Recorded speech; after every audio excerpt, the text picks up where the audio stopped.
Hi hello welcome to our channel. ഇന്ന് നമ്മൾ discuss ചെയ്യാൻ പോകുന്നത് ഇംഗ്ലീഷ് ഗ്രാമറിൽ സെന്റൻസ് സ്ട്രക്ചറിലെ ഏറ്റവും ഇമ്പോർട്ടൻ്റ് ആയ ഭാഗം നൗണിനെ കുറിച്ചിട്ടാണ്. എന്താണ് നൗൺ? നൗൺ നമുക്ക് സിമ്പിളായി 3 രീതിയിൽ ചുരുക്കി പറയാം: പേഴ്സൺ, പ്ലേസ്, തിങ്. അതിൽ തന്നെ എനിമൽ, അങ്ങനത്തെ നമുക്ക് ഡിഫൈൻ ചെയ്യാൻ പറ്റുന്ന ഒബ്ജക്റ്റോ സബ്ജക്റ്റോ ഒക്കെ നൗണിന്റെ ഭാഗമായി വരാം. എക്സാമ്പിൾ നോക്കുവാണെങ്കിൽ the dog ran very fast. ഇവിടെ നൗൺ ആയിട്ട് വരുന്നത് ഡോഗ് ആണ്. അടുത്തതിൽ June is my favourite month. ഇവിടെ 2 നൗൺ വരുന്നുണ്ട്. ജൂണും നൗണാണ്, മന്തും നൗണാണ്. അടുത്ത നോക്കുവാണെങ്കിൽ teachers emphasise the importance of grammar. ടീച്ചേഴ്സും ഇമ്പോർട്ടൻസും ഗ്രാമറും ഇതിലെ നൗണായി വരുന്നുണ്ട്. നൗൺസ് നമുക്ക് സെന്റൻസിൽ എങ്ങനെയൊക്കെ ഉപയോഗിക്കാം? നൗൺസിനെ നമുക്ക് സബ്ജക്റ്റായി ഉപയോഗിക്കാം. എക്സാമ്പിൾ നോക്കുവാണെങ്കിൽ ബേർഡ്സ് ഫ്ലൈ. ഇവിടെ സബ്ജക്റ്റും നൗണും ഒന്നാണ്. ബേർഡ്സ് ആണ്. ആരാണ് പറക്കുന്നത്? ബേർഡ്സ്. അപ്പൊ ബേർഡ്സ് ആണ് ഇവിടുത്തെ നൗൺ. David went out. ആരാണ് പുറത്തു പോയത്? ഡേവിഡ്. അപ്പൊ ഇവിടെ നൗണും സബ്ജക്റ്റും ഡേവിഡ് തന്നെയാണ്. നൗണിനെ നമുക്ക് ഒബ്ജക്റ്റായും യൂസ് ചെയ്യാം. അതിൽ തന്നെ നമുക്ക് ഡയറക്റ്റ് ഒബ്ജക്റ്റും ഇൻഡയറക്റ്റ് ഒബ്ജക്റ്റും ഉണ്ട്. ഡയറക്റ്റ് ഒബ്ജക്റ്റിൽ someone or something that is directly acted upon the verb. വേർബിലേക്ക് ഡയറക്റ്റ് ആയിട്ട് ആക്ട് ചെയ്യുന്ന ഒന്നെങ്കിലും ഒരാളോ അല്ലെങ്കിൽ ഏതെങ്കിലും ഒരു തിങ്ങോ ആണ് ഡിറക്റ്റ് നൗൺ ആയിട്ട് വരുന്നത്. ഇൻഡയറക്റ്റിലാണെങ്കിൽ someone or something that receives direct object. Direct ഒബ്ജക്റ്റിനെ റിസീവ് ചെയ്യുന്ന ഒന്നെങ്കിലും ഒരു വ്യക്തിയോ അല്ലെങ്കിൽ എന്തെങ്കിലും ഒരു സാധനമോ. ഇത് നമുക്ക് എക്സാമ്പിൾ നോക്കുവാണെങ്കിൽ please give Rose some bread. ഇവിടെ റോസ് ആണ് ഇൻഡിറക്റ്റ് ആയിട്ട് വരുന്നത്. ആർക്കാണ് ഡയറക്റ്റ് ഒബ്ജക്റ്റ് കിട്ടുന്നത്? റോസിനാണ്. അപ്പൊ റോസ് ആണ് ഇവിടെ ഇൻഡയറക്റ്റ് ഒബ്ജക്റ്റ്. സം ബ്രെഡ്, എന്താണ് കിട്ടുന്നത്? റോസിന് കിട്ടുന്നത് ബ്രെഡ് ആണ്. ബ്രെഡ് ആണ് ഇവിടെ ഡയറക്റ്റ് ഒബ്ജക്റ്റ് അല്ലെങ്കിൽ ഡയറക്റ്റ് നൗൺ ആയിട്ട് ഇതിൽ വരുന്നത്. നൗണിനെ നമുക്ക് ഒരുപാട് തരത്തിൽ ക്ലാസിഫൈ ചെയ്യാം. അതിൽ ഒന്നാമത്തെ ക്ലാസിഫിക്കേഷൻ ആണ് കോമൺ നൗൺസും പ്രോപ്പർ നൗൺസും. കോമൺ നൗൺസ് എന്ന് പറയുന്നത് class of person or name or thing. ഒന്നില്ലെങ്കിൽ ഒരു വ്യക്തിയാവാം, എന്തെങ്കിലും ഒരു പേരാവാം, അല്ലെങ്കിൽ ഏതെങ്കിലും വസ്തു ആവാം.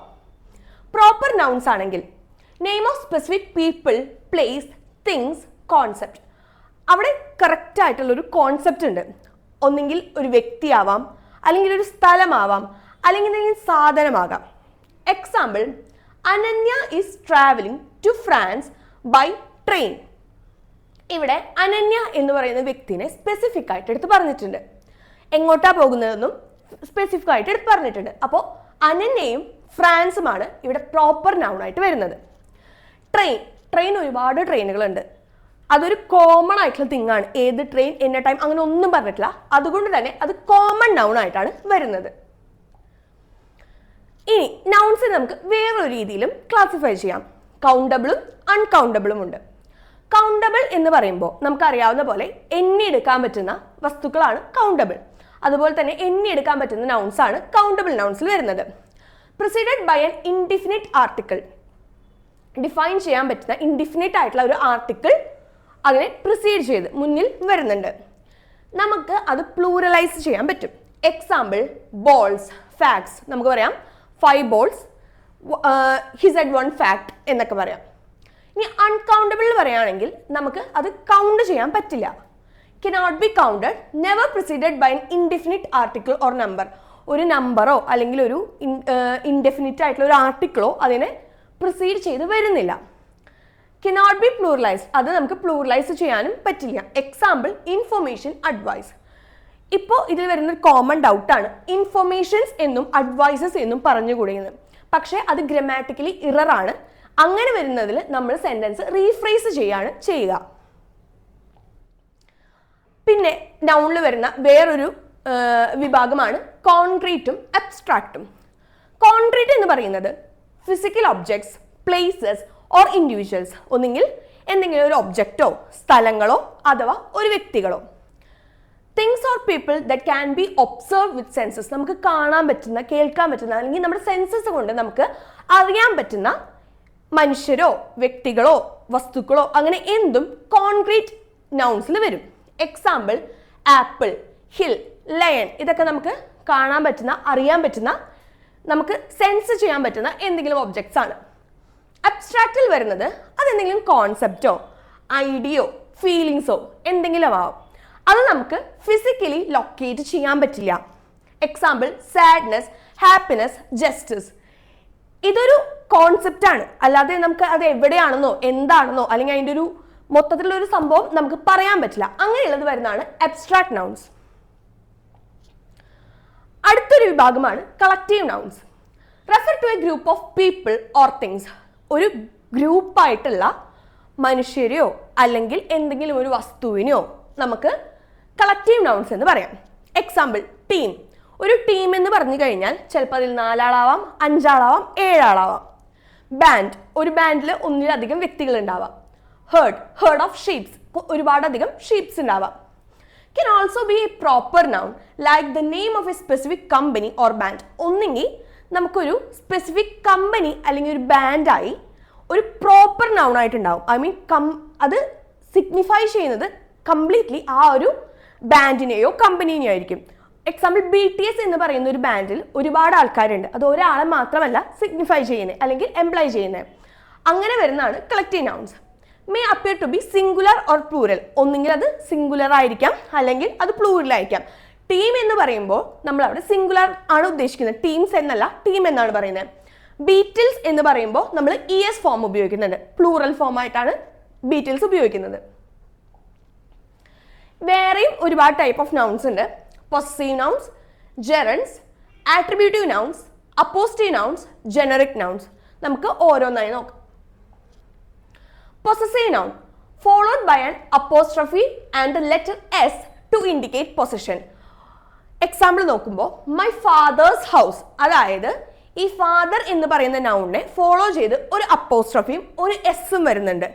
എൻ്റെ അച്ഛൻ്റെ വീട്, ആ ഒരു പൊസഷൻ കാണിക്കാനാണ് പൊസസീവ് നൗൺ ഉപയോഗിക്കുന്നത്. മൈ അങ്കിൾസ് കാർ, എൻ്റെ അങ്കിളിൻ്റെ കാറ്, അപ്പോസ്ട്രഫിയും വരുന്നുണ്ട് എസ്സും വരുന്നുണ്ട്. അങ്ങനെ അപ്പോസ്ട്രഫിയും എസ്സും ഫോളോ ചെയ്ത് വരുന്ന നൗണാണ് possessive noun.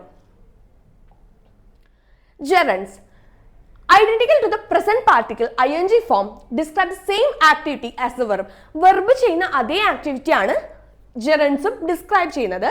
മാത്രമല്ല പ്രസന്റ് പാർട്ടിസിപ്പിൾ ആയിട്ടുള്ള ing ഫോമിനെ ഐഡന്റിക്കൽ ആയിട്ടുള്ള ഒരു നൗൺ ആണ് gerunds എന്ന് പറയുന്നത്. പ്രസന്റ് പാർട്ടിസിപ്പിളും അല്ല വെർബും അല്ല, പക്ഷേ പ്രസന്റ് പാർട്ടിസിപ്പിളോട് ഐഡന്റിക്കലും വെർബ് ചെയ്യുന്ന ആക്ഷൻ തന്നെ ഡിസ്ക്രൈബ് ചെയ്യുന്ന ആളുമാണ് gerunds. എക്സാമ്പിൾ നോക്കുവാണെങ്കിൽ when I am on vacation sunbathing and reading are my favorite activities. ഇവിടെ സൺബാത്തിങ്ങും റീഡിങ്ങും ആണ് gerunds ആയിട്ട് വരുന്നത്. നമ്മൾ സൂക്ഷിച്ചു നോക്കിയാൽ മനസ്സിലാവും സൺബാത്തിങ് എന്ന് പറയുന്നതും റീഡിങ് എന്ന് പറയുന്നതും വെർബ് ചെയ്യുന്ന ആക്ടിവിറ്റി ആണ്. ing ഫോം വരുന്നത് പ്രസന്റ് പാർട്ടിസിപ്പിളിലാണ്. സോ പ്രസന്റ് പാർട്ടിസിപ്പിളോട് ഐഡന്റിക്കലും വെർബ് ചെയ്യുന്ന സെയിം ആക്ടിവിറ്റി ഡിസ്ക്രൈബ് ചെയ്യുന്ന ആൾക്കാരുമാണ് gerunds എന്ന് പറയുന്നത്. അടുത്തത് attributive nouns. Use to modify a noun. ഒരു നൗണിനെ മോഡിഫൈ ചെയ്യാൻ ഉപയോഗിക്കുന്ന നൗൺസ് ആണ് ആട്രിബ്യൂട്ടീവ് നൗൺസ്. ഇത് നമുക്ക് വേറൊരാളായിട്ട് സിമിലാരിറ്റി കാണാം അഡ്ജക്റ്റീവ്സ് ആയിട്ട്. പക്ഷേ അഡ്ജക്റ്റീവ്സിന്റെ ഗ്രാമാറ്റിക്കൽ റൂൾസ് ഫോളോ ചെയ്യാത്ത ആൾക്കാരാണ് ആട്രിബ്യൂട്ടീവ് നൗൺസ്. എക്സാമ്പിൾ നോക്കുവാണെങ്കിൽ I am a big fan of carrot cake but ice cream is my favourite dessert. കേക്കാണ്, എന്ത് കേക്ക്? ക്യാരറ്റ് കേക്കാണ്. ഫേവറേറ്റ് ഡെസേർട്ട് ഏതാണ്? ഐസ്ക്രീമാണ്. സോ ആ കേക്കിനെ ഒന്നുകൂടി എൻഹാൻസ് ചെയ്യുന്ന അല്ലെങ്കിൽ ഒന്ന് മോഡിഫൈ ചെയ്യുന്ന നൗൺ ആണ് ആട്രിബ്യൂട്ടീവ് നൗൺസ്. അടുത്തത് appositive nouns. Comes after another noun to provide additional information. ഒരു നൗണിന് ശേഷം അതിന് വേണ്ടിയിട്ടുള്ള അഡീഷണൽ ഇൻഫോർമേഷൻ പ്രൊവൈഡ് ചെയ്യാൻ വരുന്ന നൗണിനെയാണ് നമ്മൾ അപ്പോസിറ്റീവ് നൗൺസ് എന്ന് പറയുന്നത്. ഇനി നമുക്ക് എസെൻഷ്യൽ ആയിട്ടുള്ള ഇൻഫോർമേഷൻ അതിൽ ഉണ്ടെങ്കിൽ അവിടെ എക്സ്ട്രാ പങ്ക്ച്വേഷൻ ഉപയോഗിക്കേണ്ട ആവശ്യമില്ല. ഇനി അഥവാ നമുക്ക് എസെൻഷ്യൽ ആയിട്ടുള്ള ഇൻഫോർമേഷൻ ഇല്ലെങ്കിൽ നമുക്ക് കോമയിട്ട് അപ്പോസിറ്റീവ് നൗൺസ് യൂസ് ചെയ്യാം. Example my colleague Arun has really bad breath. ഇവിടെ വ്യക്തമായിട്ട് പറയുന്നുണ്ട് അരുൺ എന്ന് പറയുന്ന my colleague has a really bad breath എന്ന് പറഞ്ഞിരുന്നെങ്കിലും ഇവിടെ കൊളീഗ് നൗണായി വന്നേനെ. പക്ഷെ അതിനെ കുറച്ചും കൂടി ഒന്ന് എസെൻഷ്യൽ ഇൻഫോർമേഷൻ ആയിട്ട് അരുൺ എന്ന പേര് കൊടുത്തിട്ടുണ്ട്. അത് നമുക്ക് എക്സ്ട്രാ പങ്ക്ച്വേഷൻ ഉപയോഗിക്കേണ്ട കാര്യമില്ല, കാരണം അത് ആവശ്യമുള്ള എസെൻഷ്യൽ ആയിട്ട് ഇൻഫർമേഷൻ അതിൽ തന്നെ ഉണ്ട്. അടുത്ത എക്സാമ്പിൾ നോക്കുവാണെങ്കിൽ my car Ford Figo broke down yesterday. ഒന്നുകിൽ നമുക്കിവിടെ my car broke down yesterday എന്ന് പറയാമായിരുന്നു. പക്ഷേ ഈ ഫോർഡ് ഫിഗോ എന്ന് കൊടുത്തിരിക്കുന്നത് അപ്പോസിറ്റീവ് നൗൺ ആയിട്ടാണ്. ലൈക്ക് നമുക്ക് കൂടുതൽ ഇൻഫോർമേഷൻ പ്രൊവൈഡ് ചെയ്യാൻ വേണ്ടിയിട്ടാണ്. അടുത്തത് ജനറിക് നൗൺസ്. ഇതാണ് നമ്മുടെ last form of nouns. Use to refer a whole class thing, people, places. ഒന്നെങ്കിൽ ഒരു ഹോൾ ക്ലാസ് ഓഫ് തിങ്ങിനെ, ഒരുപാട് കൂട്ടമായി നിൽക്കുന്ന എന്തിനെങ്കിലും, അല്ലെങ്കിൽ മനുഷ്യന്മാരെ അല്ലെങ്കിൽ വ്യക്തികളെ, പ്ലേസസിനെ ഒക്കെ പറയാൻ ഉപയോഗിക്കുന്നതാണ് ജനറിക് നൗൺസ്. അത് ഒന്നെങ്കിൽ പ്ലൂരൽ ആവാം അല്ലെങ്കിൽ സിംഗുലർ ആവാം. Example, people are resourceful. People എന്ന് പറയുന്നത് ES ഫോമോ S ഫോമോ ആഡ് ചെയ്തിട്ട് വരുന്നതല്ല, പക്ഷേ പീപ്പിൾ എന്ന് പറയുന്നത് പ്ലൂരൽ ആണെന്ന് നമുക്കറിയാം. The printing press revolutionise European society. ഇതിൽ പറയുമ്പോൾ യൂറോപ്യൻ സൊസൈറ്റിനെ റെവല്യൂഷൻ ചെയ്ത് ഒരൊറ്റ പ്രിന്റിംഗ് പ്രസ് അല്ല നമുക്കറിയാം.